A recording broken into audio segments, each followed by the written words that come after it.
Hello welcome to my channel. This is Vennela Dheeraj. ఈరోజు నేను fish fry చేస్తున్నాను. చాలా డేస్ తర్వాత ఫిష్ ఫ్రై చేస్తున్నాను, తింటున్నాం కూడా. ముందుగా ఫిషెస్ని 2 times వాష్ చేసుకొని పక్కన పెట్టుకోవాలి. అదే ఫిషెస్లో ఉప్పు, కారం, పసుపు, ధనియా పౌడర్, మసాలా, కరివేపాకు, 2 tablespoon ఆయిల్. ఇక్కడ నేను కొంచెం ఫుడ్ కలర్ యాడ్ చేశాను. మంచిగా కలుపుకొని పక్కన పెట్టుకున్నాను. తర్వాత అందులో మనము అల్లం వెల్లిపాయ పేస్ట్, రైస్ పౌడర్, కార్న్ఫ్లవర్, ఈ రెండిట్లలో ఏది వేసినా క్రిస్పీ కోసం కొంచెం వాటర్ పోసి మంచిగా కలుపుకొని 2 hours మనం ఫ్రిడ్జ్లో నాననివ్వాలి.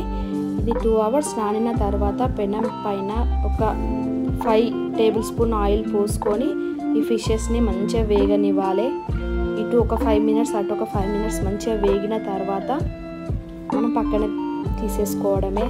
దీనిని మనం ఆనియన్ తోటి పెట్టుకొని తింటే మాత్రం టేస్ట్ సూపర్గా ఉంటుంది. ఈ వీడియో మీకు నచ్చిందని అనుకుంటున్నాను. Please like, share, subscribe my YouTube channel. Thank you.